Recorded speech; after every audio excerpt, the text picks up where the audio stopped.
So today we're going to talk about my first week with my fx3.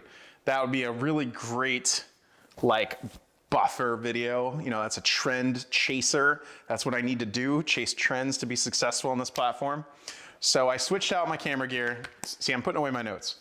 I switched out my camera gear. I had a bunch of Canon gear. I had a 1DX Mark II, I had an EOS R, I had a few lenses, an 85-1.2, the 24-70, the 70-200, all 2.8 Ls, of course. I had a camera bag that was just chock full after, listening to, here you go, you want this?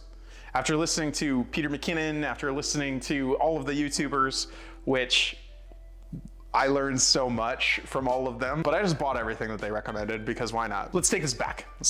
When I started shooting photography, it was mainly in my CrossFit class, and I was shooting on Nikon because, I'd heard that Nikon was the best in photographs, so I bought an entry-level DSLR, shot, learned. For the first about, I'm gonna say 3 years, my photos were not good, but when I went to upgrade the system, I looked at the cameras that were out there. What's the best for, sports photography? That's what I wanted to do. So I ended up picking up a 1DX Mark II, and then I got the 24-70 because that's like a good all-around range lens. And then I started acquiring more gear. I got the 70-200 to reach out and touch the subject, so that way I didn't have to be like as close as weights and barbells were flying around and as kettlebells were flying around. My actual first shoot with my 1DX, it was during a dodgeball tournament, and the dodgeball actually came and hit my lens on my very expensive camera, and I almost had a heart attack. And then I started doing some portraits. So I went and got an 85-1.2, and the bokeh on those images were just absolutely beautiful. And the 1.2 was just super crisp. So any headshots that I did were just, it was dialed in. I didn't even have to do anything.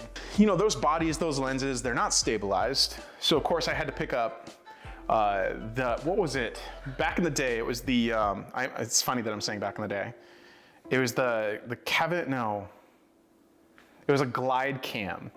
Yes, Devin Graham with the specialty glide cam. I got that for my 1DX Mark II. And that setup was heavy. It gave beautiful images, but that whole setup was just ultra heavy. So after a few years of shooting that, doing videos, absolutely loving the quality, I just wanted something smaller. I wanted a smaller package, so that's when I picked up the EOS R. That was my travel camera. So I would travel around. When I would go back home to New York, I would bring that with me, and I would either bring the 24-70, or I picked up this little 50. See, I'm forgetting lenses that I already had. Or I had this little 50 that I would bring with me on my trip down to Mexico City, where, a 50 is a really good, it had like a pancake 50 that I would attach onto that, and it was a very small form factor. And I liked both of those aspects. I liked the image quality that I would get from my 1DX Mark II, and I liked the portability and travel aspect of my EOS R. So fast forward through the lockdowns, where all of my gear was sitting on a shelf, and I actually kind of stopped doing photography and videography for a little while, just because I didn't want to take away jobs that people actually needed that to, feed their families. So I took a pause on videography, photography. I recently started shooting again, and after a year and a half of letting your gear sit in a closet, not really doing much of anything, a couple of projects here or there, I remembered how much gear it was and how heavy it all was. and so my decision for going FX3, it wasn't because of the image quality originally. It wasn't because of the stabilization originally. It was literally because I felt like for the type of videos I wanted to do, I wanted the small form factor of the EOS R combined with the image quality of the 1DX, and mainly video, because now I'm a YouTuber. So when I went out to look for a camera to buy, basically I was going to get a Red because I'm insane, or I was going to get an FX3. And it's funny that I'm actually recording this video because I believe a couple of videos ago, I kept saying I should just record with what I have, blah, blah, blah. I should be happy. But what I came to realize as well during all of this is, you know, I don't like the tag of a minimalist, but I definitely am a minimalist.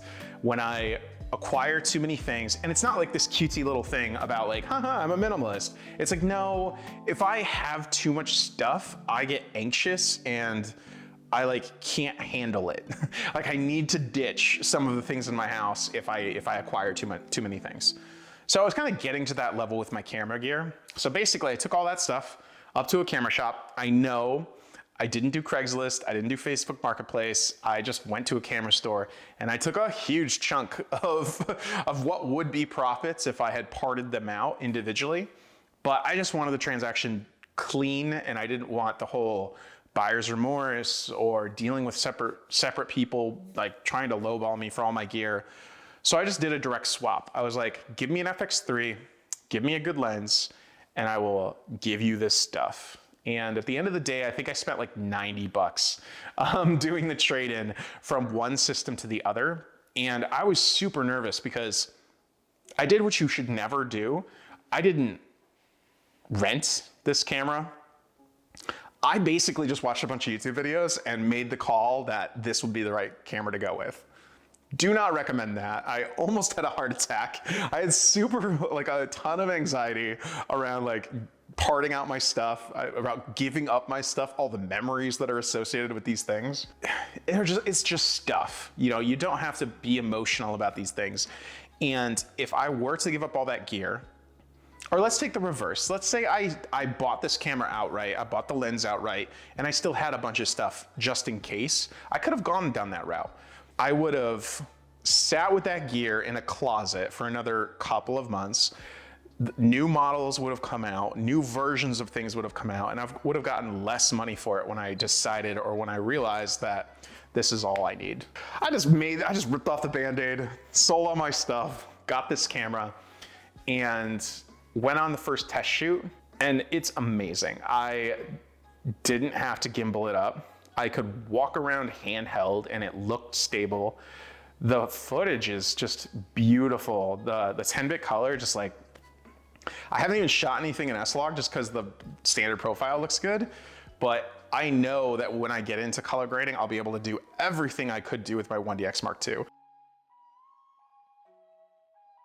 So first impressions, absolutely love the image quality. Oh, it exceeded my expectations. I love the video that comes out of this. The low light capability, amazing. That's why I went with the system. If I wanted like a photography first camera, I probably would have gotten something with more megapixels. There is a con. I was on a shoot in a garage in Texas. It gets hot here. The camera on its default profile overheated.